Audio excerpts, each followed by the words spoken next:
Okay, family, welcome back to another video. My name is Gregory Falcon. I'm based here in Charlotte, North Carolina. I'm involved in the trucking business, the real estate business. I invest in the stock market, cryptocurrency, and also I teach a financial literacy course. But today's topic is how do I plan for retirement and what's my main two investments that I invest in for the future. So I had one of the subscribers ask me a couple of questions about my investment techniques and what do I invest in. So I just want to go through two of the main investments that I do. Mainly it's the stock market. I do a lot of investing in the stock market. I mainly use Vanguard and I use Fidelity. And one of the reasons I use two different ones because when I first started out, Fidelity had a certain product that I needed. Like they have a HSA, which is a health savings account. And they also had the Roth, where Vanguard had the solo 401k and the Roth 401k that Fidelity didn't offer. And at that time, Vanguard didn't offer the HSA. So I had to switch between the two to make sure I covered everything I need to cover. But mainly what I've been doing since I left the city of Charlotte, a lot of the family know I worked for the city of Charlotte up until May of 2000.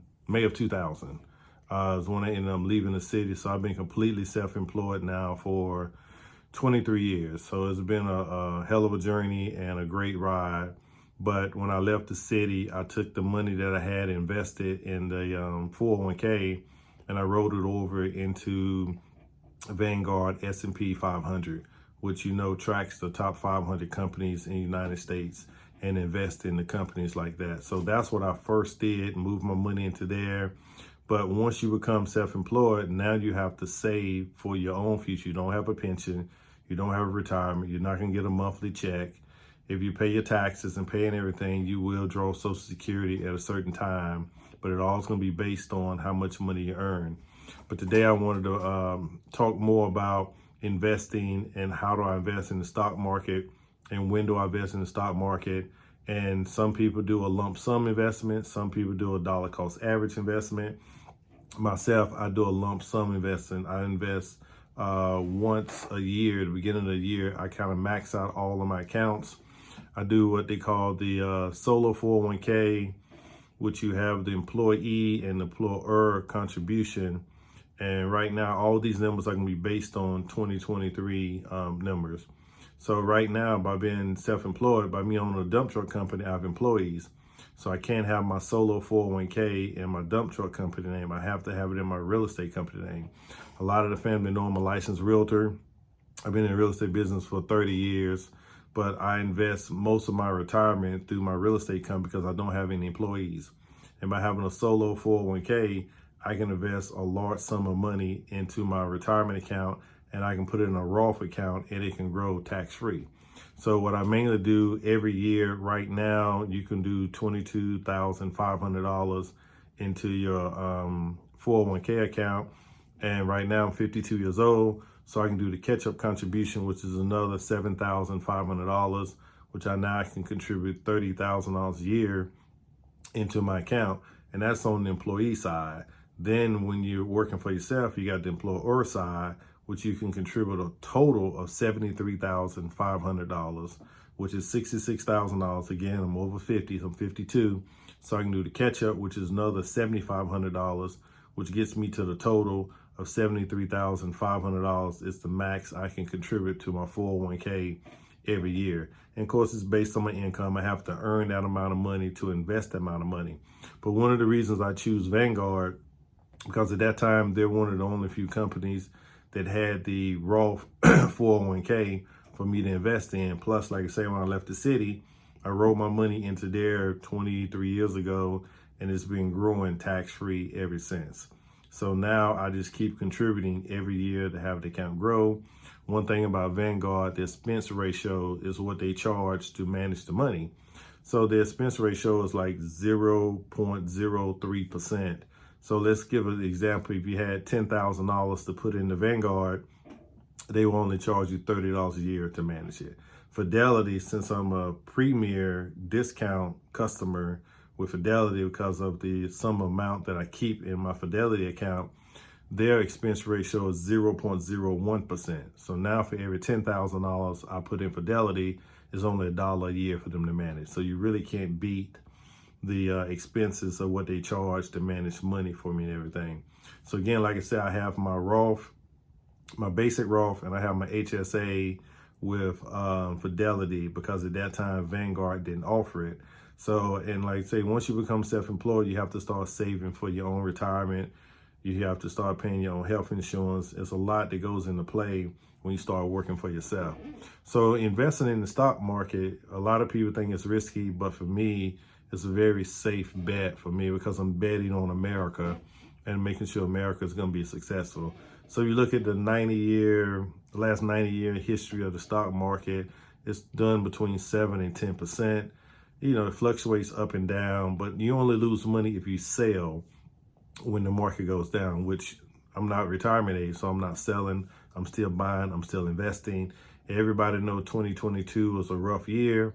It was kind of a down market, and I mainly invest in the S&P 500. I do a few single stocks here and there, but not a whole lot. I kind of study the market. I'm not an expert at it. And like I say, most people that try and pick single stocks lose money.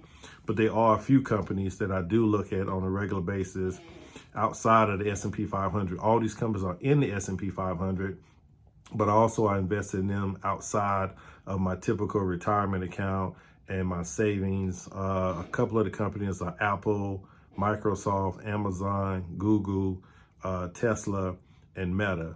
So I give you a real good example of sometime watching the market and paying attention. If you notice, in November of 2022, Meta stock really dropped drastically in November of 2022. It went all the way down to right at $90 a share. So at that time, I purchased quite a bit of Meta stock. And that was, like I said, in November of 2022. Now here we are in May. Meta stock went from $90 a share to now it's up to $245 a share. So that was a good single stock pick, but everybody doesn't get that lucky sometimes picking stock. But I watched the market and I saw it drop down. And again, I'm a long-term investor. I don't need any of the money right now. All the money I'm making in the stock market, I reinvest and just keep the account growing until I get to retirement age and when I need the money. Because right now I'm still actively, I'm still running my dump truck company. I'm still selling real estate. I'm still doing other investments, so I don't need the dividends or the money off my investment. Again, this is for my retirement because I don't have a pension and I don't have a retirement account set up through no employer that's going to pay me for the rest of my life. So I had to set up an account for myself. So family, again, I just wanted to come in, talk to everybody about, a lot of people contact me and wants to go into, self-employed and go into the dump truck business or being a realtor. And a lot of people forget they're making just enough money to pay the bills, because starting out being self-employed is tough, trying to make all the ends meet. But you have to remember, you still have to save for retirement. You still have to invest. You still got to do your due diligence and everything else while being self-employed at the same time. So again, I just wanted to share this quick video with the family and let you know the two investments I've done mostly is the S&P 500 and the total stock market. And I use Vanguard and Fidelity. And if you want more information about Vanguard, go to the website. It's a fantastic company. Expense ratios is very low. Fidelity is a fantastic company. And like I say, once you get into being self-employed, you have to set things up for yourself. And these two companies I've been working with for the last 20 years, and I've enjoyed my time with both companies.